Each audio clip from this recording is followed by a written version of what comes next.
سوالات کو ہم نے سب کو جمع کیا، اور آج انشاءاللہ عزیز ہم آپ کے سامنے میں آپ کے سامنے وطر کے تعلق سے اور تہجد کے تعلق سے کچھ باتیں رکھوں گا۔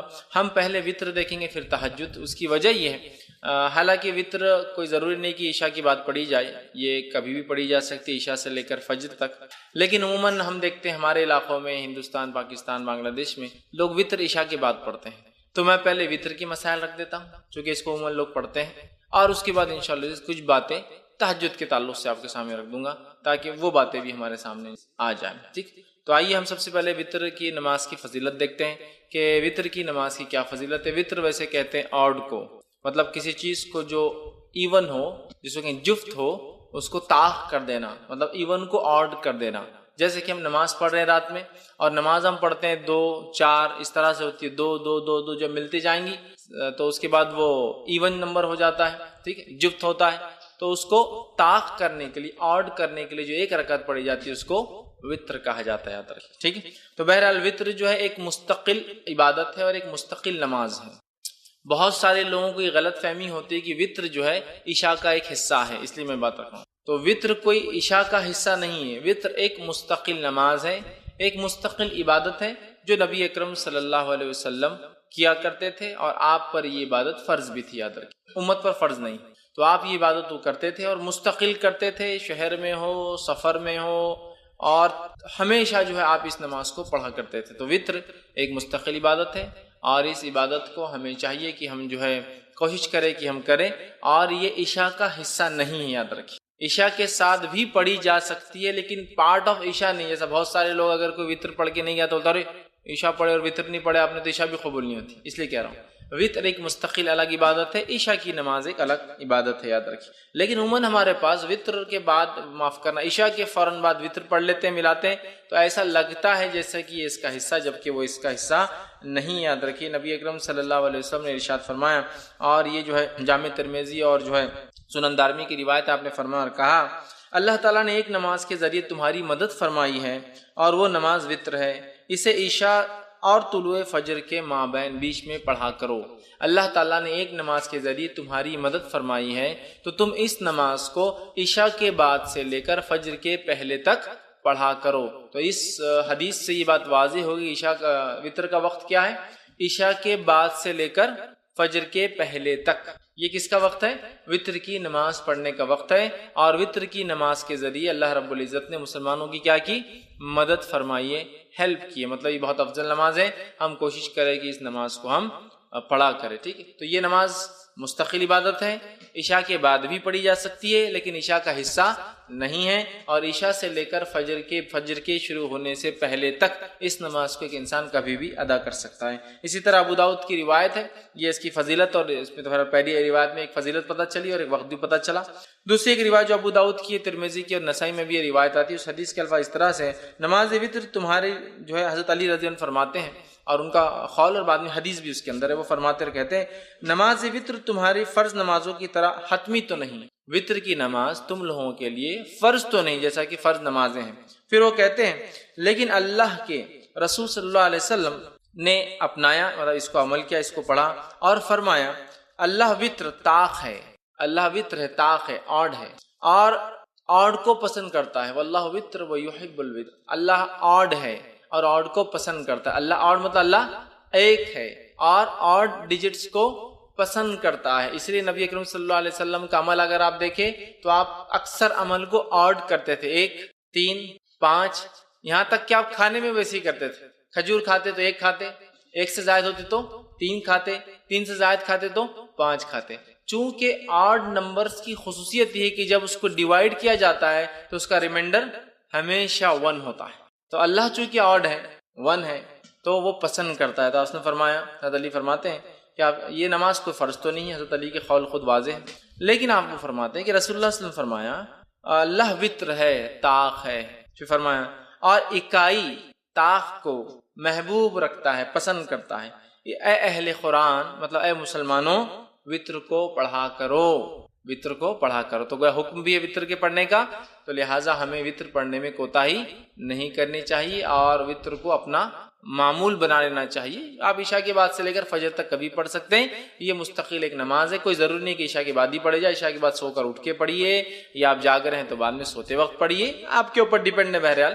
تو یہ کوئی وہ نہیں ہے کہ آپ عشاء کے ساتھ ہی پڑھیں, لیکن عشاء کے بعد سے لے کر فجر تک, فجر کے پہلے تک آپ اس کو کبھی بھی پڑھ سکتے ہیں. اسی طرح جو ہے ابو داؤد کی, نسائی کی اور جو ہے ابن حبان, دارقطنی اور دیگر حدیثوں میں جو الفاظ آتے ہیں اس میں سے ایک لفظ یہ الوتر حق, وتر حق ہے, مطلب وتر ضروری ہے, وتر کو پڑھا کرو, بلا وجہ چھوڑا نہ کرو, تاکید ہے. دوسری کی روایت نے فرما کہا الوتر حق علی کل, وتر حق ہے ہر مسلمان کے اوپر, مطلب اے مسلمانوں وتر تم پر حق ہے, جتنا ہو سکے وتر کو پڑھا کرو. تیسری روایت نے فرما کہا الوتر حق ولیس بواجب, وتر حق ہے, ضروری ہے لیکن واجب نہیں ہے. ٹھیک, تو یہاں دیکھیے نبی اکرم صلی اللہ علیہ وسلم تاکید کر رہے ہیں وتر کے تعلق سے, اور یہ تاکید کر رہے ہیں کہ وتر واجب نہیں ہے لیکن اس کو پڑھا کرو اس لیے کہ وہ حق ہے.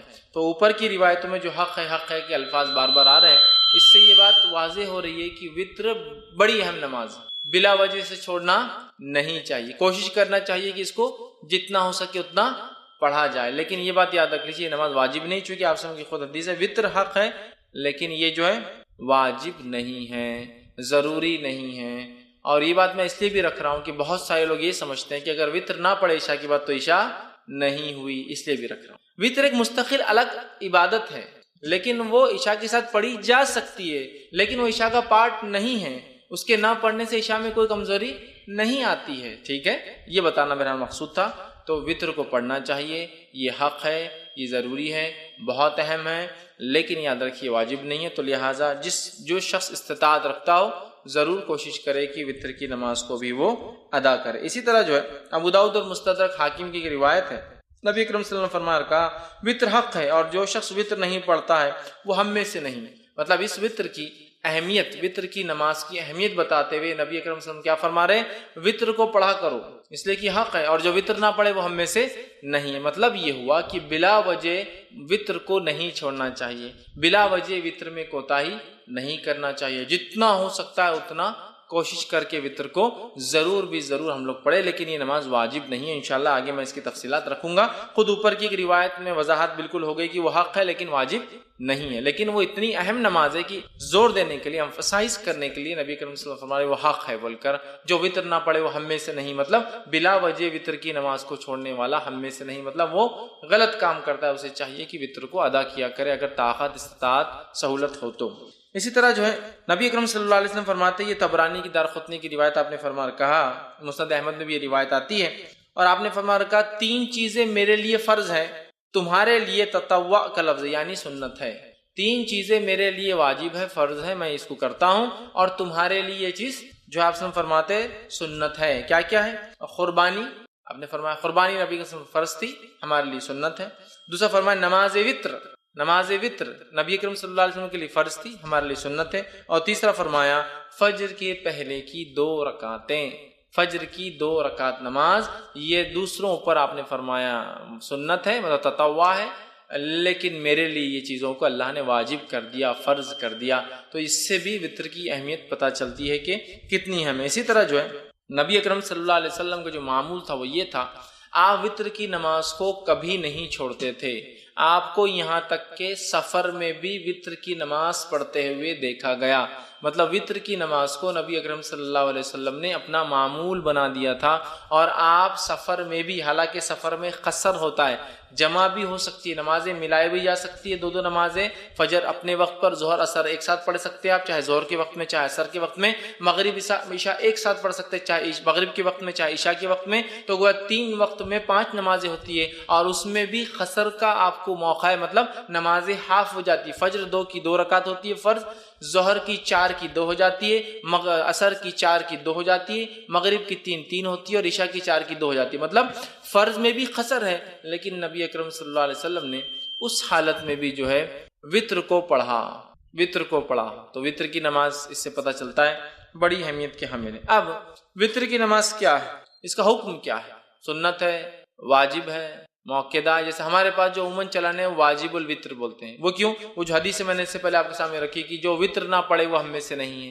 تو تو اسے پتہ چلا رہا یہ تو بہت اہم ہے ورنہ مسلمان نہیں ہے وہ شخص، لیکن علماء لکھتے ہیں یہ وضاحت کے لیے ہے، اہمیت بتانے کے لیے ہے، لیکن یہ اسلام سے خارج نہیں ہوتا کوئی وطر کی وجہ سے، ٹھیک ہے؟ تو یہ واجب نہیں، بلکہ اس کے تعلق سے صحیح قول یہ کہ وطر کا پڑھنا سنت مؤکدہ ہے، واجب نہیں یاد رکھیں، اس لیے کہ ہمارے پاس اور خاص طور سے حنفی مسلک میں فرض الگ چیز ہے، واجب الگ چیز ہے، جبکہ ہمارے نزدیک یہ ہے کہ فرض اور واجب ایک ہی چیز ہے، یاد رکھیں فرض اور واجب کی اہمیت ایک جیسی ہوتی ہے۔ تو بہرحال وہ کہتے واجب ہے، ٹھیک ہے، ہم کہتے واجب نہیں، سنت مؤکدہ ہے، سنت مؤکدہ، اور یہی قول جمہور علماء کا، یاد رکھیے۔ اور نبی اکرم صلی اللہ علیہ وسلم کی ایک حدیث میں نے آپ کے سامنے پہلے رکھ بھی دی تھی۔ اسی طرح ایک اور روایت ہے جو میں نے پہلے آپ کے سامنے رکھی تھی، جس میں آپ نے فرمایا اور کہا کہ یہ جو ہے آپ فرماتے نہیں سوائے اس کے تطوع یعنی سنت نفل پڑھے، مطلب وطر کی نماز یہ جو ہے یہ سنت ہے، سنت مؤکدہ ہے۔ ایک رات میں فرمایا مجھ پر فرض ہے اور تم لوگوں پر تطوع، تم لوگوں پر کیا ہے؟ سنت ہے، تم لوگوں پر یہ نماز فرض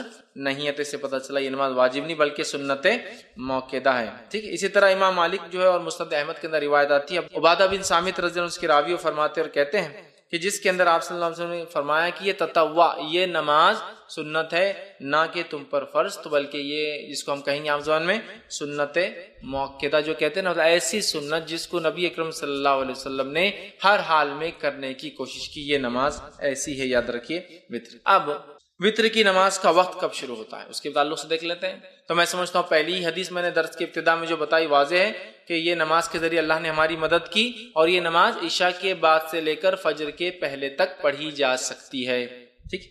تو اس کا وقت شروع ہوتا ہے عشاء کے بعد سے فجر کے طلوع مطلب فجر کے شروع ہونے سے پہلے تک، مطلب اس کو عام زبان میں کہوں تو عشاء کے بعد سے سحر کے وقت کے ختم ہونے تک، چونکہ سحر کا وقت ختم ہوتا ہے تو فجر شروع ہو جاتی ہے، تو اس کا وقت رات میں عشاء کے بعد سے لے کر سحر کے شروع ہونے کے پہلے تک ہے۔ تو ہم لوگ کوشش کریں کہ اس عمل کو جو ہے اگر ہم کرنا چاہتے ہیں تو عشاء کے بعد سے لے کر فجر کے پہلے تک کر سکتے ہیں۔ ابو داؤد، ترمذی اور ابن ماجہ کی روایت ہے، آپ صلی اللہ علیہ وسلم فرمایا اور کہا اسے نماز عشاء اور طلوع فجر کے مابین پڑھو، عشاء کے بعد اور طلوع فجر کے شروع ہونے کے بیچ میں کہیں آپ اس نماز کو پڑھ سکتے ہیں، یاد رکھیں، ٹھیک ہے۔ اسی طرح جو ہے آپ صلی اللہ علیہ وسلم فرماتے ہیں، اور صحیح بخاری اور صحیح مسلم کی متفق علیہ روایت آپ نے فرمایا اور کہا نبی اکرم صلی اللہ علیہ وسلم رات کے ہر حصے میں نماز وطر ادا فرمائی، ابتدائی حصے میں بھی، وسط شب میں بھی، اور رات کے آخری حصے میں بھی۔ اور یہ روایت حضرت عائشہ سے ہے کہ حضرت عائشہ فرماتی کہ آپ صلی اللہ علیہ وسلم وطر کی نماز عشاء کے بعد بھی پڑھتے تھے، اس کے بعد سے لے کر نماز رات کے کسی بیچ کے حصے میں بھی پڑھتے تھے، اور اس کے علاوہ رات کے آخر حصے میں بھی پڑھا کرتے تھے۔ تو اس سے پتہ چلا کہ وطر کی نماز عشاء کے بعد سے لے کر فجر کے پہلے تک کبھی بھی پڑھی جا سکتی ہے، اور نبی اکرم صلی اللہ علیہ وسلم نے عشاء کے بعد سے لے کر فجر کے پہلے تک پڑھا۔ اسی طرح ایک دوسری روایت صحیح بخاری اور صحیح مسلم کی، آپ نے فرمایا اور کہا اور آپ صلی اللہ علیہ وسلم نے جن دنوں میں وفات پائی، مطلب یہ روایت بھی عائشہ فرماتی اور کہتی ہے اس روایت میں کہ جن دنوں میں نبی اکرم صلی اللہ علیہ وسلم وفات پائی ان دنوں میں آپ آخری حصے سحر کے وقت وطر کو پڑھا کرتے تھے۔ اس سے کیا پتہ چلا؟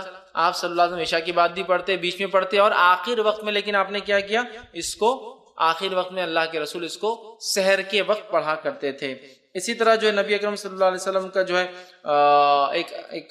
ایک حکم ہے، حدیث ہے جو صحیح بخاری صحیح مسلم کی روایت آپ نے فرمایا کہا صبح ہونے سے پہلے پہلے وطر کو پڑھ لو، مطلب صبح ہونے سے پہلے پہلے تک وطر کو ہم کو پڑھ لینا چاہیے۔ تو پتہ چلا وطر عشاء کے بعد سے لے کر فجر کے پہلے تک کبھی بھی آپ پڑھ سکتے ہیں، اور نبی اکرم صلی اللہ علیہ وسلم نے اس کو عشاء کے بعد سے لے کر فجر تک کبھی بھی پڑھا، اور اس کو ہم کہیں گے عشاء کے بعد بھی پڑھی جا سکتی ہے، لیکن آخر وقت میں پڑھنا افضل ہے، سحر کے وقت میں پڑھنا افضل ہے، اس لیے کہ انسان سوتا ہے، سو کر اٹھتا ہے، اٹھنے کے بعد پھر نفل نمازیں مطلب تہجد پڑھتا ہے، اور تہجد کے بعد اگر وطر پڑھتا ہے تو یہ افضل ہے، یاد رکھیے۔ اب آپ کہیں گے خالی وطر کو رات میں کیوں اٹھنا ہے؟ تو تہجد بھی پڑھنا، لیکن میں تہجد انشاءاللہ آخری میں رکھوں گا وہ حصہ۔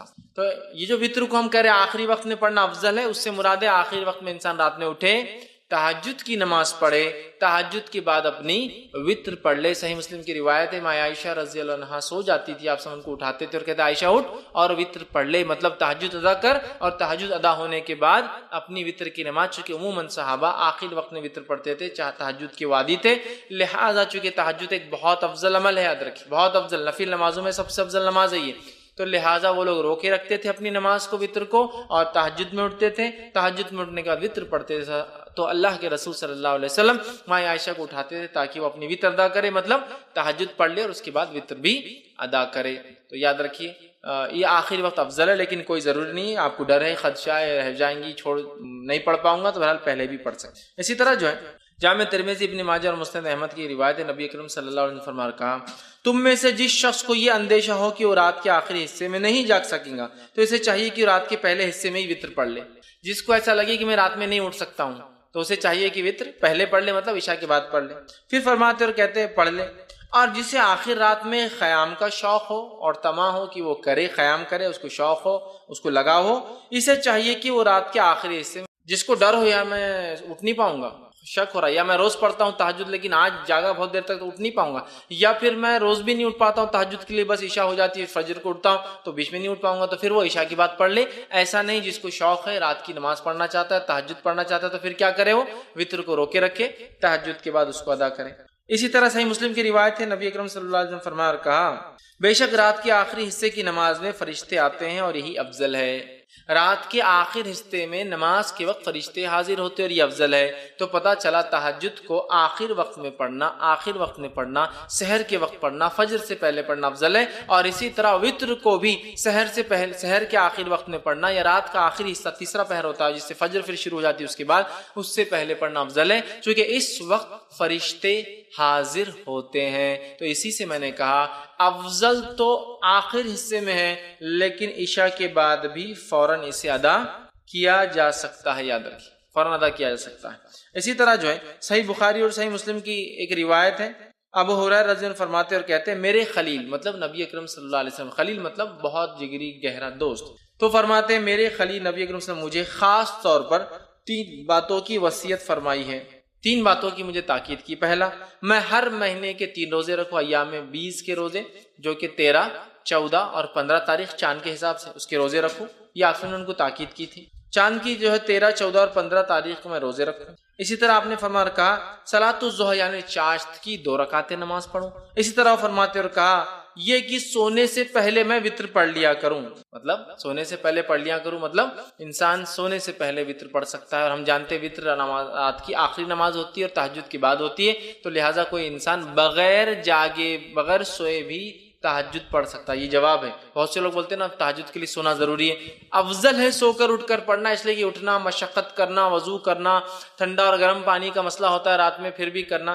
یہ افضل ہے، لیکن ضروری نہیں ہے، یاد رکھیں۔ بہت سے لوگ بولتے رہے تم تو سوئی نہیں تو تہجد کیسے پڑھیں گے؟ آپ نے کیا فرما رہے ابو ہریرہ رضی اللہ عنہ کو کہ سونے سے پہلے وطر پڑھ لینا، مطلب اگر تم سونے کا ڈر ہو کہ صبح نہیں اٹھ پاؤں گے تو وطر پڑھ کر سونا، اور صحابہ ظاہر سی بات ہے تہجد کی بھی عادی تھے، یہ تو کوئی جلدی بھی پڑھ سکتا ہے تہجد، یاد رکھیے، یا پھر بغیر سوئے کی بھی رات بھر جاگ لیا کسی کاز کی، کسی وجہ سے، ریزن کی وجہ سے، تو پھر میں تہجد پڑھ کر سو سکتا ہوں، ٹھیک ہے۔ اب ایک انسان نے تہجد کی نیت، مطلب مثال کے طور پر آج اس نے ارادہ کیا کہ میں سو جاتا ہوں، اس لیے کہ تہجد کا ارادہ نہیں، اب اگر رات کے آخر حصے میں نیند جاگ گئی، سمجھ لیجئے رمضان کے مہینے میں عموماً ہم لوگ وطر کا بھی اہتمام تہجد کا بھی کرتے ہیں، اب یہ سوچا کہ رات میں تو وطر پڑھ لی اور سو گیا، اب تہجد میں اٹھا تو وطر تو آخری نماز ہونا چاہیے رات کی، وطر نماز آخری ہونا چاہیے رات کی، تو اب میں کیا کروں؟ کیا میں ڈبل وطر پڑھوں رات میں اٹھ کے؟ مطلب میں نے وطر پڑھا اور سو گیا، بہت سے لوگ سوال کرتے ہیں ہم وطر پڑھ کے سو جاتے ہیں، پھر کیا کریں؟ تو وطر پڑھ کر اگر آپ سو گئے ہیں اور رات میں نیند ہوشیار ہو جائے اور تہجد پڑھنا چاہے تو آپ صرف تہجد پڑھیں گے، وطر کو آپ ڈبل نہیں پڑھیں گے، اس لیے کہ ایک رات میں 2 وطر نہیں ہو سکتی ہے۔ اس تعلق سے آپ سن کی حدیث ہے، ابو داؤد جامع ترمذی اور نسائی کی جو ہے سنن نسائی کی روایت ہے، آپ نے فرمایا کہا ایک رات میں 2 وطر نہیں ہوتی۔ دوسری کی روایت نے فرمایا جو کہ بخاری کی حدیث فرمایا رات کی اپنی آخری نماز وطر کو بناؤ، وطر کو رات کی آخری نماز بناؤ، مطلب وطر تہجد کے بعد پڑھی جانا چاہیے، لیکن اگر کوئی شخص اس ڈر سے وطر پڑھ کر سو جائے کہ میں صبح شاید نہیں اٹھ پاؤں گا اور سو جائے اور پھر نیند ہوشیار ہو جائے تہجد کے وقت، تو اسے وطر کو نہیں پڑھنا ہے، صرف تہجد پڑھنا ہے۔ لیکن کوئی انسان اس کو روز کا معمول نہ بنا دے کہ روز تہجد پڑھتا ہے لیکن وطر پڑھ کے سو جاتا ہے پھر تہجد کرتا ہے، روز کا معمول نہیں۔ اگر میں روز اٹھ کر تہجد پڑھنے کا عادی ہوں تو پھر میں وطر کو اپنی آخری نماز بناؤں گا۔ ایک غلط فہمی جو ہوتی ہے ہندوستان پاکستان میں یہ بھی ہے کہ اس کو عشاء کا حصہ سمجھتے ہیں، تو عشاء کے بعد پڑھ کے سو جاتے ہیں، پھر تہجد میں اٹھتے ہیں، تہجد پڑھ کے پھر اس میں ایک وطر پڑھتے ہیں، کیونکہ حدیث میں نا 11 رکعتیں پڑھتے تھے، تو پھر کیا کرتے؟ پھر سے ایک وتر پڑھتے. تو ایک رات میں 2 وتر نہیں ہوتی. وتر کو آخری نماز بنانا ہے. تو جس کو ڈر ہے کہ صبح نہیں اٹھ پائیں گا اور وہ پڑھ کر سو جائے اور اٹھ جائے کبھی کبھار، تو وہ تہجد پڑھ لے سکتا ہے. لیکن روز جو تہجد پڑھتا ہے وہ شخص جو اپنے وتر کو روکے رکھیں گا، پھر رات میں اٹھیں گا، تہجد ادا کریں گا، تہجد کی ادا کرنے کے بعد پھر وہ اپنی وتر کی نماز کو ادا کریں گا. اس بات کو ہم یاد رکھیں، چونکہ اسے آخری نماز بنانا چاہیے. اور اگر کوئی سو جائے پڑھ کر اٹھ جائے تو پھر وتر دہرانے کی ضرورت نہیں ہے، صرف وہ تہجد کی نماز پڑھ لے. ایک غلط فہمی یہ بھی ہوتی ہے کہ وتر پڑھ کے سو گئے، نہیں ہوشیار بھی تہجد نہیں پڑھ سکتے، بولے وتر آخری تھی نا، اب اکاؤنٹ کلوز ہو گیا تو تہجد بھی نہیں پڑھتے. ویسا نہیں ہے، کبھی کبھار آپ اٹھ جاتے ہیں، موقع ہے تو پڑھ لیجئے. وتر کو آپ کو پھر دہرانے کی لیکن ضرورت نہیں، یاد رکھیے. اب اسی طرح میں روز اٹھتا ہوں، رات میں تہجد پڑھتا ہوں، یا آج میں نے نیت کی کہ میں تہجد میں اٹھ کے وتر پڑھوں گا، تو میں نے وتر کو اٹھا کے بازو رکھ دیا آج رات. اب میں سو گیا، اب جب اٹھا تو فجر کی اذان ہو گئی، مطلب فجر ہو گئی، اب کیا کروں؟ تو کیا میری وتر کی قضا ہوگی؟ چلو تہجد تو چلے گی، چھوڑو، چونکہ تہجد کا مسئلہ نہیں، لیکن وتر تو بڑی اہم نماز تھی. تو یاد رکھیے وتر کی نماز ایک ایسی نماز ہے جس کی قضا نبی اکرم صلی اللہ علیہ وسلم ثابت ہے. چونکہ آپ اتنا پڑھتے تھے، کثرت سے پڑھتے تھے، ہمیشہ پڑھتے تھے، سفر میں پڑھتے تھے، گھر پر پڑھتے تھے، کہ آپ نے اس کی قضا بھی کی. اور اس تعلق سے ایک روایت ہے جو ابو داؤد، مسند احمد اور جو مستدرک حاکم کی حدیث آپ نے فرمایا، جو شخص وتر سے سویا رہ جائے، مطلب ارادہ تھا اٹھ کے پڑھوں گا لیکن سو گیا، روز پڑھتا تھا سو گیا، یا آج نیت کر کے وتر نہیں پڑھی کہ تہجد پڑھوں گا اور میں سو گیا، تو آپ فرماتے ہیں جو شخص وتر سے سویا رہا، سو جائے یا بھول جائے، اب یاد ہی نہیں رہی آج وتر پڑھا نہیں پڑھا، مطلب جاگتا تو رہا لیکن بھول گیا، بھول جائے، تو وہ انہیں صبح کے وقت یا پھر جب یاد آ جائے پڑھ لے. تو پھر وہ شخص اسے صبح کے وقت اور جب یاد آ جائے، حالانکہ وتر کب پڑھنا ہے؟ صبح سے پہلے. فجر سے صبح چالو ہو جاتی ہے، فجر سے پہلے پڑھنا ہے. لیکن جو شخص سویا رہا یا بھول گیا وہ کیا کرے؟ وتر کو صبح پڑھ لے یا جب یاد آ جائے جب پڑھ لے. اس سے پتہ چلا وتر کی نماز کی قضا ہو سکتی ہے، لیکن روز کا معمول نہیں ہو سکتا ہے. جیسا روز فجر چھوٹتی تو اس کی قضا کرتے، وتر روز چھوڑ کے نہیں ہو سکتا ہے. لیکن اگر چھوٹ جائے آدمی کی، آج ارادہ کر کے سویا تھا کہ تہجد پڑھوں گا، وتر چھوڑ دیا تھا، تو پھر صبح نیند ہوشیار ہونے کے بعد وتر پڑھ لے. چاہے فجر میں اٹھے وقت ہو تو پڑھ لے، پھر فجر کی نماز پڑھے، یا فجر کا وقت ہے تو پھر فجر پڑھ لے، اور اس کے بعد سورج نکلنے کا اگر نکلنا شروع ہوگا تو انتظار کرے، اور نکلنے کے بعد صبح میں پڑھ لے. تو اس سے پتہ چلا وتر کی نماز کو قضا بھی کیا جا سکتا ہے، لیکن معمول نہ ہو، بلکہ جو ہمیشہ پڑھتا اور چھوٹ جائے تو، ورنہ آپ جو ہمیشہ ہی کریں گے اس کی قضا ویسا نہیں، یہ فرائض میں سے نہیں، یاد رکھ. ٹھیک ہے، لیکن میں نے آج نیت کیا کہ وتر پڑھوں گا، مطلب تہجد پڑھوں گا، وتر پڑھوں گا، یا میں روز تہجد پڑھتا ہوں اور وتر پڑھتا ہوں اور آج بھول گیا، تو اس کی قضا ہو سکتی ہے، یاد رکھ. ٹھیک ہے، اب آئیے وتر کی رکعتیں کتنی ہیں، وتر کی نماز سے کتنی رکعتیں ہوں.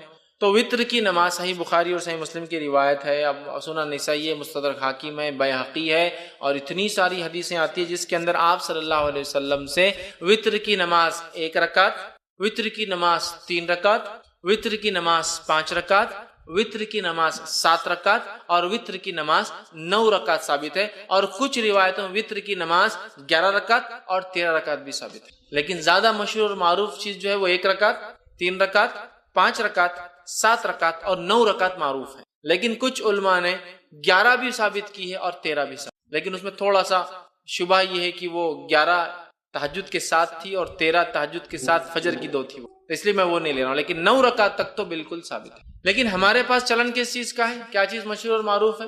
ہم لوگوں کے پاس جو ہے 3 رکعت مشہور اور معروف. کوئی ایک پڑھ لے تو بھی وہ خارج ہو جاتا ہے، مطلب دھکے پر لوگ اسلام سے خارج ہو جاتے ہیں، مسلک سے خارج ہو جاتے ہیں، بے دین ہو جاتے ہیں.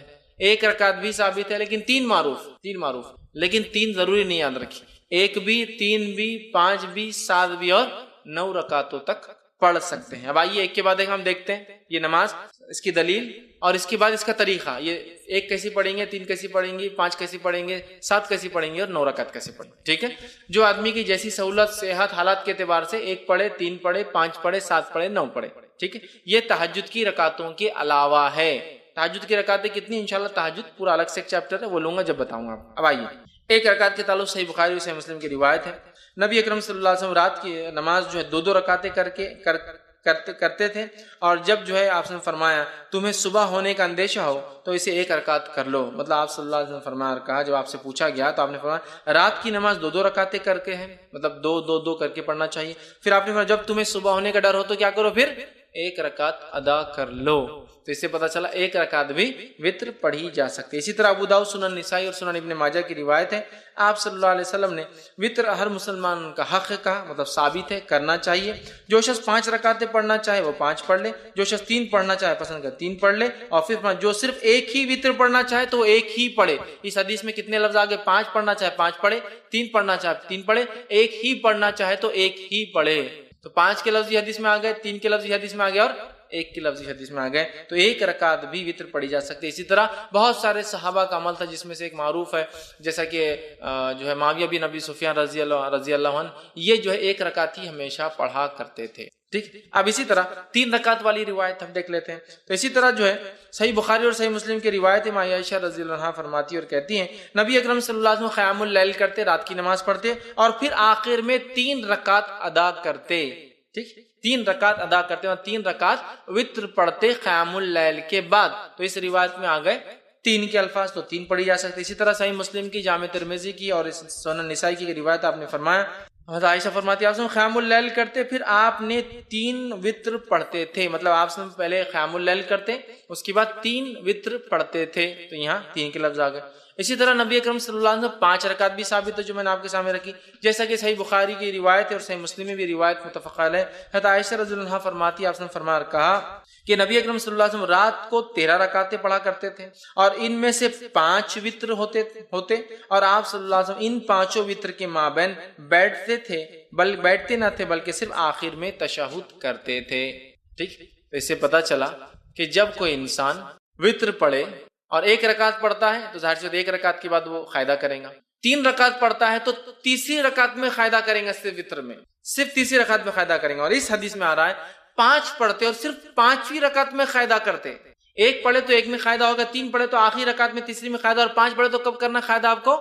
4 رکعت آپ کنٹینیوس پڑھیں گے بغیر قاعدے کے. 2 ہو گئی کھڑے ہو جائیں گے، تیسری ہو گئی، چوتھی ہو گئی کھڑے ہو جائیں گے، 5ویں کے بعد آپ قاعدہ کر کے سلام کریں گے. تو 5 رکعت میں صرف آخری میں قاعدہ کرتے. تو اس حدیث کے اندر الفاظ کیا کہ آپ 5 پڑھتے اور 5 میں مابین بیٹھتے نہیں، مطلب سلام نہیں پھیرتے، بلکہ مطلب قاعدہ بھی نہیں کرتے، سلام بھی نہیں پڑھتے، سیدھا کھڑے ہو جاتے اور 5ویں میں تشہد کے لیے آخر میں بیٹھتے.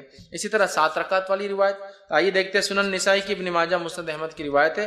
عائشہ رضی اللہ عنہا فرماتی اور کہتی ہے نبی اکرم صلی اللہ علیہ وسلم کبھی 7 اور کبھی 5 وطر پڑھتے تھے اور ان سب کے درمیان میں سلام و کلام سے فصل نہیں کرتے تھے. مطلب پوری رکعتیں 5 یا 7 ایک ساتھ پڑھتے تھے اور بیچ میں سلام بھی نہیں کرتے اور بات بھی نہیں کرتے. فصل مطلب گیپ نہیں دیتے تھے، کنٹینیوسلی پڑھتے تھے. تو 7 رکعتیں پڑھنا ہے تو 7 رکعتوں میں کیا کرنا پڑے گا آپ کو؟ سلام کب کرنا پڑے گا؟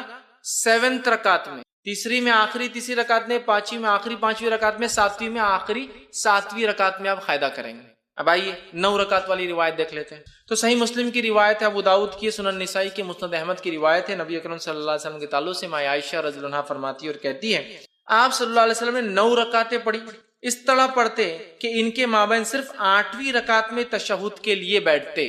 تو پتہ چلا 9 رکعت پڑھنے کا طریقہ تھوڑا سا الگ ہے باقی سے. 3 رکعت میں تیسری رکعت میں قاعدہ، 5 رکعت میں 5ویں رکعت میں قاعدہ، 7 رکعت میں 7ویں رکعت میں قاعدہ، 9 رکعت میں 8ویں رکعت میں قاعدہ، پھر کھڑے ہو کے 1 رکعت اور پھر 9ویں رکعت میں قاعدہ. 9 رکعت والی وطر اگر آپ پڑھتے ہیں تو 8 کنٹینیو پڑھیں گے، 8ویں رکعت میں قاعدہ کریں گے، پھر کھڑے ہوں گے، سلام نہیں پھیریں گے، پھر 9ویں رکعت پڑھ کے 9ویں رکعت میں قاعدہ. مطلب 9 رکعت میں 2 قاعدے ہیں. 7 رکعت میں 1 قاعدہ، 5 رکعت میں 1 قاعدہ، 3 رکعت میں 1 قاعدہ، 1 رکعت میں تو 1 ہی قاعدہ ہوگا ظاہر سی بات ہے. لیکن 9 رکعت والی نماز میں 8ویں میں قاعدہ اور 9ویں میں 1 قاعدہ. تو آپ یہ نماز کو 9 رکعت تک پڑھ سکتے تھے. میں اس کے آگے اور بھی روایتیں نہیں رکھوں گا آپ کے سامنے 11 اور 13 کی، تھوڑا سا اس میں کنفیوز بھی ہوتا ہے، لیکن 9 رکعت تک بالکل علماء کے بغیر کسی اختلاف کے اتنی باتیں ثابت ہے. یاد رکھ، لیکن اس سے زائد بھی کوئی پڑھتا ہے تو ہم اس کو برا نہیں کریں، چونکہ اس میں اختلاف ہے اور بہت سارے آثار ملتے ہیں کہ ایسا صحابہ نے کیا. ٹھیک ہے. تو 9 رکعت کا طریقہ میں نے آپ کو 9 رکعت تک ہم نے دیکھ لیا. اب وطر کی جو ہے ادائیگی کا طریقہ کیا ہوں، اس کو کیسے ادا کیا جائے گا. ٹھیک. تو وطر کو ادا کرنے کا طریقہ یہ ہے کہ آپ رات میں اٹھیں گے اور تہجد پڑھیں گے. چونکہ یہ نماز وطر کی بات ہو رہی ہے، رات کی نماز کی بات ہو رہی ہے. ٹھیک. اور وطر کی نماز جو ہے قیام اللیل کی بعد آپ سے پڑھتے ہیں، تہجد کی بات پر. تو آپ رات میں اٹھیں، اٹھنے کے بعد 2، 4، 6 یا 8 رکعتیں آپ نماز پڑھیں گے، 2 کر کے، 2 یا 4 یا 6 یا 8 رکعت نماز پڑھیں گے. ان نمازوں کے بعد 1 یا 3 یا 5 یا 7 یا 9 رکعت وتر پڑھیں گے. ہوگی بات ختم. یہ طریقہ ہے. پہلے آپ تہجد کے لیے اٹھیں گے, تہجد کی نماز پڑھیں گے جو کہ 2 یا 4 یا 6 یا 8 رکعت زیادہ سے زیادہ. یہ پڑھنے کے بعد آپ 1 رکعت یا 3 رکعت یا 5 رکعت یا 7 یا 9 رکعت وتر پڑھیں گے. یہ اس کا پڑھنے کا طریقہ ہے. یاد رکھیے, طریقہ یاد رکھیے, اور یہی یاد رکھیے, درست چیزیں یاد رکھیے کہ ہم جو ہے اس طرح سے اس نماز کو ادا کریں تہجد کے بعد. اب جو سب سے مشہور طریقہ ہے وتر کا وہ 3 رکعتیں ہیں جو ہمارے پاس بھی چلتا ہے, تو اس کو تھوڑا سا اور ڈیٹیل میں جاتے ہیں. سب سے مشہور طریقہ جو وتر کا ہے وہ 3 والا ہے. وہ کیوں؟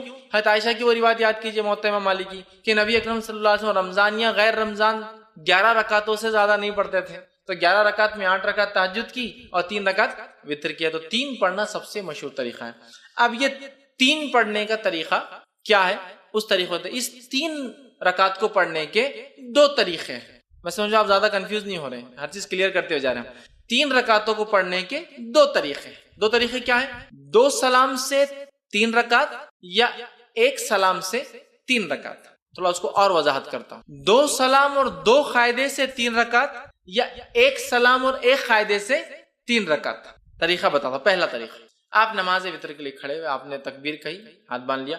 اب آپ نماز پڑھتے ہیں 2 رکعت. 2 رکعت نماز ختم ہونے کے بعد قاعدہ کرتے ہیں. قاعدے کے بعد اب السلام علیکم ورحمۃ اللہ, السلام علیکم. کتنی رکعت ہوئی؟ 2. پھر 2 کے بعد آپ کھڑے ہوتے 1 رکعت کی نیت سے. پھر آپ رکعت باندھتے اور 1 رکعت پڑھ کے قاعدہ کرتے السلام علیکم ورحمۃ اللہ, السلام علیکم ورحمۃ اللہ. 3 رکعت وتر, 2 سلام اور 2 قاعدے سے. 2 سلام ہے, 2 کے بعد سلام پھیر دیا, مطلب قاعدہ بھی ایک زیادہ ہوا, یہ بھی ہوا. اس کے بعد 1 رکعت پڑھی, 1 قاعدہ کیا اور سلام پھیرا. 2 سلام 2 قاعدے. دوسرا طریقہ 1 سلام اور 1 قاعدے سے. پہلا طریقہ سمجھ میں آ گیا, 2 رکعت پڑھی, سلام پھیر دیا, پھر کھڑے ہوئے 1 رکعت پڑھی, سلام پڑھی. تو قاعدے بھی 2 ہوئے, سلام 2 ہوئے. اب 1 سلام سے اور 1 قاعدے والا طریقہ, آپ نے رکعت باندھی وتر کی, 3 رکعت کی نیت سے آپ کھڑے ہوئے, اللہ اکبر کے ہاتھ باندھا. کنٹینیوسلی 3 رکعت پڑھیں گے. اب 1 ختم ہوئی, دوسری پڑھا آپ نے, دوسری ختم ہوئی, بیٹھیں گے نہیں, اب قاعدے میں کھڑے ہو جائیں گے. تیسری آپ پڑھیں گے. تیسری رکعت کے پڑھنے کے بعد آپ قاعدہ کریں گے اور پھر السلام علیکم رحمۃ اللہ. 1 قاعدہ اور 1 سلام سے 3 رکعت اور 2 قاعدے 2 سلام سے 3 رکعت. سمجھ میں آ گئی بات؟ کلیئر ہے؟ بہت زیادہ کنفیوژن نہیں. سعودی عرب میں سب سے زیادہ معروف طریقہ وہ پہلا والا ہے. 2 رکعت پڑھتے ہیں, سلام پھیر دیتے ہیں, پھر 1 رکعت پڑھتے ہیں. ہندوستان کے اندر 3 پڑھتے ہیں, لیکن تھوڑا سا مسئلہ ہوتا ہے. ہم 3 رکعت 1 قاعدے اور 1 سلام سے نہیں پڑھتے, 3 رکعت 2 قاعدے 2 سلام, بالکل مغرب کی نماز کے جیسے. آپ کو بولے مغرب کے ایسا وتر کو نہیں پڑھنا ہے تو پھر ایک نیا لاتے ہیں, ہم الگ کر رہے ہیں نا, بیچ میں ہاتھ اٹھاتے ہیں نا, تیسری رکعت میں اللہ اکبر بول کے پھر ہاتھ باندھتے ہیں. حالانکہ ہر طرف تو رفع دین منسوخ ہو گیا بولتے ہیں یہاں, لیکن ثابت کرتے ہیں. باقی جگہ رفع دین کرو تو منسوخ ہو گیا, غلط ہے, اور یہاں بولتے ہیں یہاں ہے, پھر کیسا منسوخ ہوا؟ یہاں تو ہے باقی. تو بہرحال الگ کرنے سے مراد, مغرب سے وتر کو الگ کرنے سے مراد یہ نہیں کہ منمانے طریقے سے الگ کرو. جو بتایا گیا وہ یہ ہے کہ قاعدہ 1 کرو اور 1 سلام, یا پھر 2 قاعدے, مطلب پھر 2 رکعت پڑھ کے سلام پھیر دو, پھر 1 رکعت پڑھو, یہ معنی ہے اس کا. لیکن ہمارے پاس علم کم اور تعصب زیادہ ہوتا ہے. تعصب مطلب کیا؟ ارے فیض میں ایسا بولتے ہیں, ان کا مسلک تو الگ ہی دکھ رہا, کچھ اپنے سے ہٹ کے طریقہ بتا رہے. میرے بھائی یہ علم ہے, دس از نالج. علم کو ہم کو حاصل کرنا ہے. بہت ساری بات ہم کو نالج نہیں ہوتا کسی چیز کا, تو اس کا مطلب یہ نہیں کہ ہمارا مسئلہ الگ ہے, ہم بھٹک گئے, بلکہ ہماری کمزوری تھی, ہماری جہالت تھی کہ ہم نے علم حاصل نہیں کیا. ٹھیک ہے, تو لہٰذا 3 رکعت کے دونوں طریقے میں نے آپ کو بتا دیے اور دونوں سنت سے ثابت ہے. لیکن تیسری رکعت میں کھڑے ہو کر سورہ فاتحہ اور وغیرہ پڑھ کر پھر اللہ اکبر کے ہاتھ اٹھا کے پھر سے باندھنا, یہ سنت سے ثابت نہیں ہے. اس تعلق سے آپ سب سے کچھ بھی ثابت نہیں, نہ صحیح نہ ضعیف. خاص طور سے اٹھا کے پھر باندھنا نہ صحیح ثابت ہے نہ ضعیف. لہٰذا میں کہوں گا آپ کو اگر 3 ایک ساتھ پڑھنا ہے تو 1 قاعدے سے پڑھیے. آخری رکعت میں آپ کو کوئی ڈبل سے ہاتھ نہیں اٹھانا ہے بیچ میں. اب پھر وہ دعائے قنوت کیسے کرنا, پھر فرق کیسے کرنا, دعائے قنوت کی طرف میں جا رہا ہوں. پہلے میں طریقے بتانا چاہ رہا تھا. تو ہو گیا 3 وتر کا طریقہ, 2 طریقے 3 وتر کے, یہ میں سمجھتا ہوں واضح ہو گئی. اور نبی اکرم صلی اللہ علیہ وسلم سے بہت ساری حدیثوں میں بات سب, جیسے صحیح مسلم کی اور صحیح بخاری کی روایت متفق علیہ.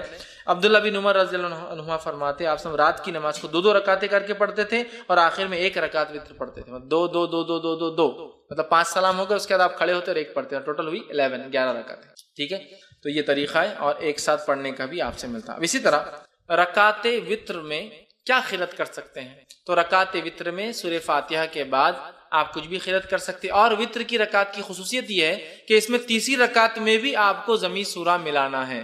دوسری نمازوں میں آپ صرف پہلی 2 رکعتوں میں کرتے ہیں نا, نفل چھوڑ کر، جیسا آپ فرائض وغیرہ میں، اس میں آپ کو جیسا آپ نفل نماز پڑھتے ہر رکعت میں آپ کو سورہ فاتحہ کے بعد ضمی سورہ ہر رکعت میں ملانا ہے، 3 ہو 5 ہو 7 ہو، ہر رکعت میں سورہ فاتحہ و ضمی سورہ ملانا ہے، یاد رکھیے۔ تو آپ جو آپ کو سہولت ہو سورہ فاتحہ کے بعد آپ وہ ضمی سورہ ملائیں۔ لیکن اگر کوئی خاص سنت نبی اکرم صلی اللہ علیہ وسلم کیا پڑھتے تھے، تو اگر خاص سنت جاننا ہے تو ابو داؤد، نسائی اور ابن ماجہ کی روایت ہے، نبی اکرم صلی اللہ علیہ وسلم، جس میں حضرت عائشہ فرماتی نبی اکرم صلی اللہ علیہ وسلم تہجد جب پڑھتے اس کے بعد وتر پڑھتے تو سورہ فاتحہ کے بعد پہلی رکعت میں سبح اسم ربک الاعلی سورہ اعلیٰ تلاوت کرتے، دوسری رکعت میں قل یا الکافرون تلاوت کرتے، اور تیسری رکعت میں قل هو اللہ احد تلاوت کرتے۔ تو اگر خاص سنت آپ کو فالو کرنا ہے تو سبح اسم ربک الاعلی، ٹھیک، سورہ جو اعلیٰ، اس کے بعد سورہ کافرون، اور اس کے بعد سورہ اخلاص، ٹھیک۔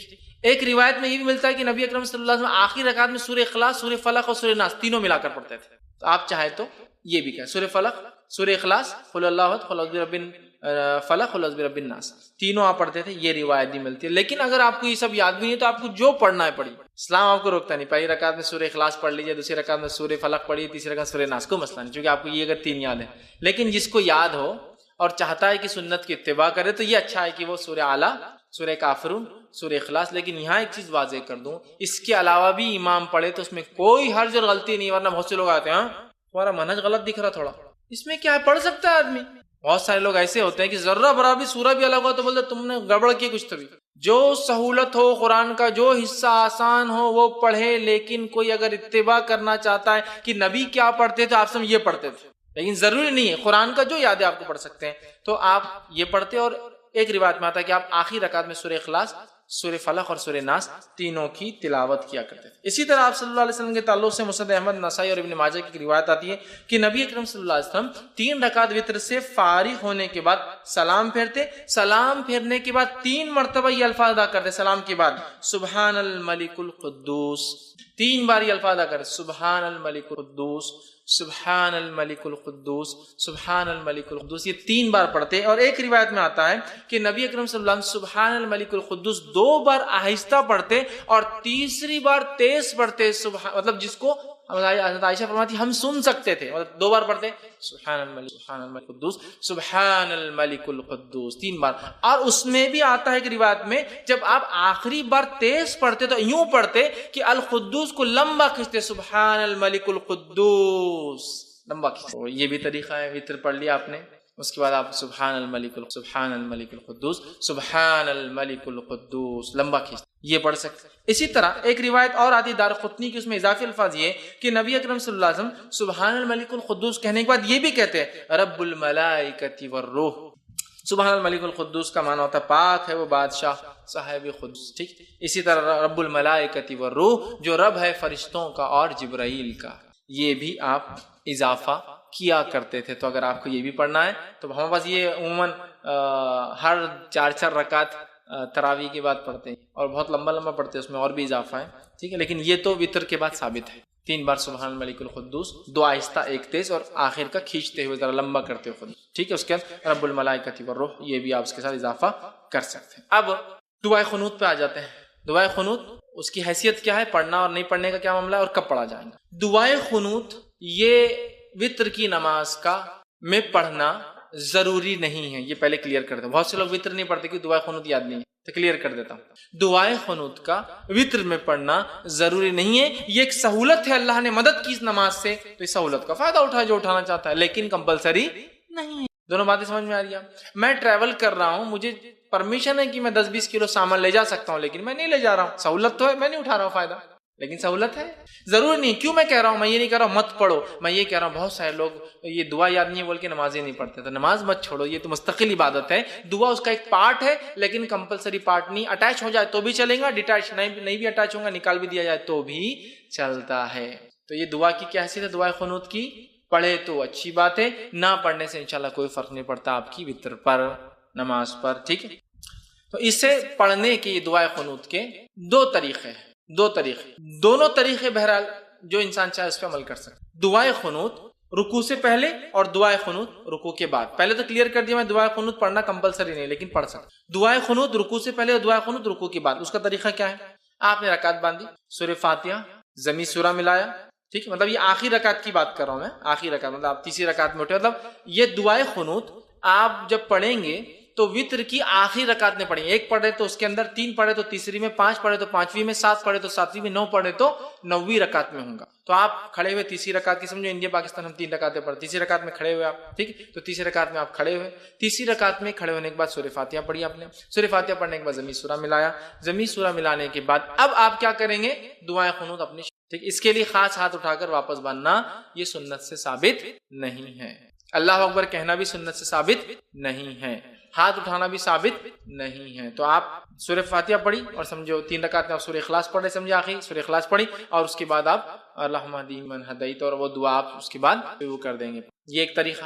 دوسرا طریقہ، آپ تیسری رکعت میں کھڑے ہوئے، سورہ فاتحہ ضمیع سورہ ملایا، اللہ اکبر کہہ کے رکوع میں گئے، رکوع سے اٹھا سمیع اللہ لمن حمیدہ ربنا لک الحمد طیبا مبارکا فی اللہم اہدنی فیمن ہدیت وعافنی فیمن عافیت اب آپ یہاں سے وہ دعا شروع کر دیں گے، اور اس کے بعد پھر دعا ہونے کے بعد سیدھا سجدے میں چلے جائیں۔ تو یہ دعا 2 جگہ کی جا سکتی ہے، قیام میں اور رکوع کے بعد، اس میں افضل قیام میں کرنا ہے، اس میں افضل قیام میں کرنا ہے، گو رکوع کے بعد بھی کی جا سکتی ہے۔ امام بخاری نے ایک باب ہی باندھ دیا اپنی کتاب میں کہ قنوت، وتر میں قنوت رکوع سے پہلے اور رکوع کے بعد، مطلب قیام میں اور رکوع کے بعد دونوں ہی درست ہے، لیکن افضل کیا ہے، قیام میں کر لے آپ، یہ زیادہ افضل ہے، اس لیے کہ نبی اکرم صلی اللہ علیہ وسلم نے فرمایا، حدیث جو ہے نسائی کی اور ابن ماجہ کی ہے، ابی بن کعب رضی اللہ عنہ فرماتے ہیں، کہتے ہیں نبی اکرم صلی اللہ علیہ وسلم رکوع جانے سے پہلے دعائے قنوت پڑھا کرتے تھے، رکوع میں جانے سے پہلے دعائے قنوت پڑھا کرتے تھے۔ تو اس سے میں کہہ رہا ہوں رکوع سے پہلے پڑھ لینا یہ افضل ہے۔ اب اس میں کیا، اس میں ہاتھ اٹھایا جائے؟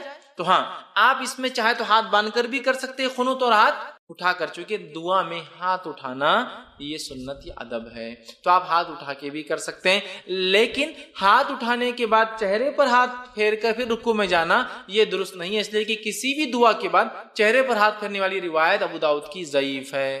تو آپ کو عام دعا میں بھی بہت سے لوگ دعا پڑھ کے ہاتھ پھیرتے ہیں، نہیں، درست ثابت نہیں سنت سے، دعا پڑھیے اور چھوڑ دیجیے، دعا ہو بہت سے لوگ ہاتھ پھیرتے ہیں۔ تو اسی طرح دعا میں چونکہ ہاتھ اٹھائے جا سکتے تو ابو داؤد کی روایت کے مطلب آپ رات میں بھی ہاتھ اٹھا سکتے ہیں، وتر کے اندر دعا جب کر رہے ہیں آپ سمجھ لیجیے آپ نے قیام کیا، سورہ فاتحہ اور سورہ اخلاص پڑھ لی، اس کے بعد اللہم اہدنی فیمن ہدیت وہ پڑھ لیا، اور پھر سیدھا رکوع میں آپ چلے گئے۔ ہاتھ پھیرنے والی روایت ضعیف ہے، عام حالت میں مت پھیریے اور نماز میں بھی مت پھیریے ہاتھ کو، ٹھیک ہے، آپ نے ہاتھ چھوڑ دیا، آپ رکوع میں چلے گئے۔ تو یہ تھے قنوت پہلے اور قنوت بعد میں، دونوں بھی ہو سکتا ہے، افضل پہلے ہے لیکن بعد میں بھی پڑھا جا سکتا ہے۔ اسی طرح جو ہے قنوت کے اندر جو ہے کون سی دعائیں پڑھی جائے، دعائیں قنوت میں جو ہے مطلب اس میں کون سی دعائیں پڑھی جائے، تو یاد رکھیے عموماً جو ہمارے پاس جو دعا چلتی ہے وہ قنوت کے لیے، وہ دعا اس طرح سے ہم لوگ پڑھتے ہیں، اللہم انا نستعینک ونستغفرک، وہ دعا ایک کامن ہے، لیکن جو سنت سے جو زیادہ قریب اور جو ثابت دعا ہے وہ یہ والی دعا ہے جو پڑھنی چاہیے، وہ اللہم اہدنی فیمن ہدیت وعافنی فیمن عافیت۔ انشاءاللہ عزیز جو لوگ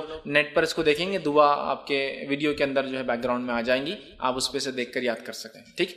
تو یہ دعا زیادہ بہتر ہے، اور وہ اللہم انا نستعینک وہ جو دعا ہے اس کے تعلق سے ایک روایت آتی ہے کہ اللہ کے رسول وہ فجر کے قنوت میں پڑھا کرتے تھے، وہ دعا وتر کے قنوت میں نہیں، وتر کی دعا نہیں تھی، وہ فجر میں کرتے تھے۔ جب قنوت نازلہ آپ کبھی فجر میں پڑھتے تو یہ پڑھتے، اور جب وتر میں پڑھتے تو یہ پڑھتے، اس لیے کہ حضرت حسن کو اللہ کے رسول صلی اللہ علیہ وسلم نے یہ قنوت خود سکھایا تھا، اللہم اہدنی فیمن ہدیت والا، سمجھ رہے؟ اب بہت سے لوگوں کو یہ یاد ہوتا ہے اللہم اہدنا فیمن ہدیت، وہ جمع کا صیغہ ہے، لیکن اصل حدیث میں الفاظ دینی کے ہیں، اللہ میرے لیے ہدایت اور میرے لیے، لیکن جب وہ اجتماعی میں عالم کرتا ہے تو دینا کر دیتا ہے، اللہ ہمارے لیے، ٹھیک، لیکن اصل کے حدیث کے الفاظ تو دینی والا ہی ہے، پورا سنگولر ہی ہے وہ دعا، پلورل میں نہیں ہے وہ دعا جو سکھائی گئی، ٹھیک ہے۔ تو یہ دعا جو ہے زیادہ بہتر یہ ہے انشاءاللہ۔ اور بہت سارے علماء نے یہ بھی کہا کہ اللہم اہدنی فیمن ہدیت بھی کوئی چاہے تو پڑھ لے، اللہم انا نستعینک یہ دعا بھی چاہے تو پڑھ لے، دونوں ملا کے پڑھ لے، کوئی مسئلہ نہیں، سمجھ رہے بات کو، یہ بھی پڑھ لے یہ بھی پڑھ لے، دونوں میں کوئی مسئلہ نہیں۔ لیکن زیادہ جو بات پتہ چلتی ہے محدثین کے اقوال سے وہ یہ ہے کہ آپ سب وتر میں یہ پڑھتے تھے، اور فجر کے قنوت نازلہ میں یہ والی اللہم انا نستعینک ونستغفرک یہ دعا جو ہے فجر کے قنوت، لیکن اگر کوئی پڑھنا چاہے تو دونوں بھی ملا کر پڑھ سکتا ہے، ٹھیک ہے، تو میں سمجھتا ہوں دعا کی بھی وضاحت ہو گئی، ایکسٹرا رفعین اس کے اندر نہیں ہے، آپ کو صرف ڈائریکٹ آپ نے کیا دعا کر لینا، ایسا کیجئے یا مطلب ہاتھ کھول کے کیجئے، ہاتھ باندھے ہوئے میں کیجئے، رکوع سے پہلے مطلب قیام میں کر لیجئے، رکوع کے بعد آپ دعا کیجئے، ساری چیزیں بہرحال ثابت ہے، اور دونوں بھی قنوت میں نے آپ کے سامنے رکھ دی۔ قنوت چونکہ دعا ہے، دعا ہاتھ اٹھائی جا سکتی ہے، اور یہ قنوت زیادہ قریب ہے سنت سے، لیکن یہ بات بھی پتہ چلتی ہے کہ آپ نے فجر میں وہ پڑھا، لیکن کچھ علماء لکھتے ہیں دونوں بھی درست ہے پڑھ لینے میں انشاءاللہ، کیوں حرج نہیں، اس لیے کہ یہ قنوت ہے اور قنوت ہے، دعا ہے، آپ کبھی بھی پڑھ سکتے ہیں، تو لہٰذا وہ کہتے ہیں دونوں پڑھ لو، کوئی مسئلہ نہیں انشاءاللہ، ٹھیک ہے۔ تو یہ تھا اس کا طریقہ اور دعا۔ اب اسی طرح جو ہے دعائے قنوت ہمیشہ مانگنا ضروری نہیں ہے، کوئی اس کا پارٹ نہیں، آپ کر سکتے تو کیجئے، نہ بھی کرنے سے انشاءاللہ عزیز کوئی فرق نہیں ہوتا ہے۔ اب اسی طرح جو ہے یہ تھا وطر کی رکعتیں، اس کا طریقہ، اس کی اہمیت اور اس کے تعلق سے کچھ باتیں، ہو سکتا ہے کچھ باتیں بچ گئی ہو تو سوال جواب میں انشاءاللہ میں اس کو کور کروں گا۔ اب آئیے تہجد کی طرف، تھوڑا سا تہجد کے تعلق سے کچھ باتیں دیکھ لیتے۔ سب سے پہلے تہجد کی فضائل میں دیکھیے قرآنی آیت بھی اور احادیث بھی موجود ہے، اتنا وقت نہیں کہ میں تمام چیزیں لوں، مختصر رکھتا ہوں آپ کے سامنے۔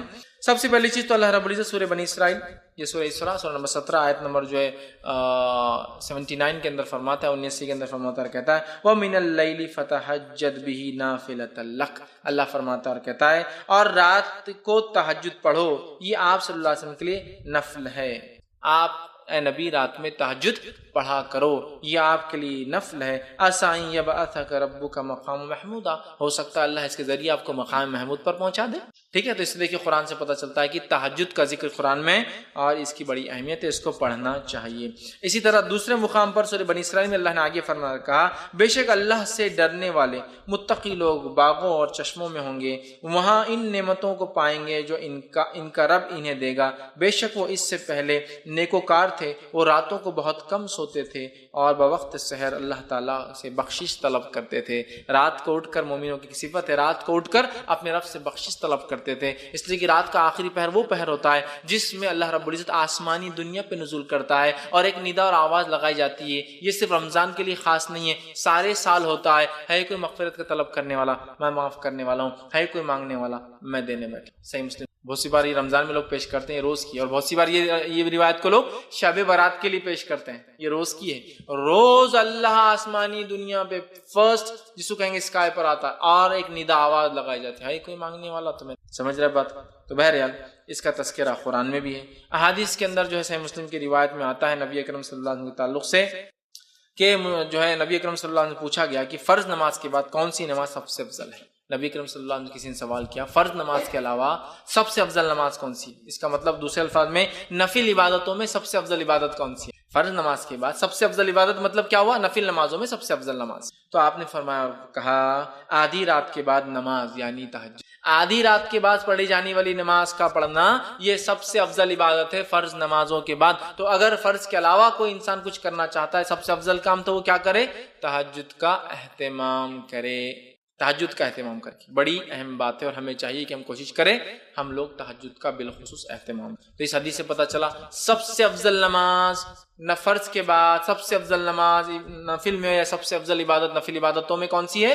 تہجد کا ادا کرنا۔ اور اس تہجد کے بعد یہ پڑھا جاتا ہے کیا؟ وطر، جو میں نے پہلے لے چکے ہیں، ہم لوگ پہلے پڑھ لیتے وطر، عشاء کے بعد عام طور سے تہجد نہیں پڑھتے لوگ، یہاں بس عشاء کی بات کا اس لیے اس کو پہلے رکھا، حالانکہ وہ اس کے بعد آتی۔ اب آئیے جو ہے ایک اور روایت میں اس طرح سے آتا ہے، ابن حبان اور مسند احمد کی روایت ہے، ابو ہریرہ رضی اللہ عنہ اس کی راوی فرماتے ہیں ہر کس و ناکس مسلمان کو سلام کہو، غریبوں کو کھانا کھلاؤ، صلہ رحمی کرو اور راتوں کو اٹھ کر جو ہے اس وقت نمازیں پڑھو جبکہ لوگ سوئے ہوئے ہوں، اس طرح تم آرام سے جنت میں داخل ہوں گے۔ ابو ہریرہ رضی اللہ عنہ نے ایک مرتبہ پوچھا اللہ کے رسول میں جنت میں آرام سے کیسے داخل ہوں؟ تو آپ نے بتا دیا اور کہا کیا کیا کرو جنت میں جانے کے لیے آسانی سے؟ پہلا کام مسلمان کو سلام کرو، غریب کو کھانا کھلاؤ، رشتوں کو جوڑے رکھو، رات کو اٹھ کر نماز پڑھو جبکہ لوگ سوتے رہتے ہیں، تم آسانی سے اور آرام سے جنت میں چلے جاؤں گے۔ تو آسانی سے اور جنت میں جانے کے راستوں میں سے ایک راستہ تہجد کا پڑھنا ہے، کھانے کا کھلانا ہے، لوگوں سے رشتہ دار تعلقات قائم کرنا ہے، اور کس اور ناکس جس کو بھی کسی کو بھی سلام۔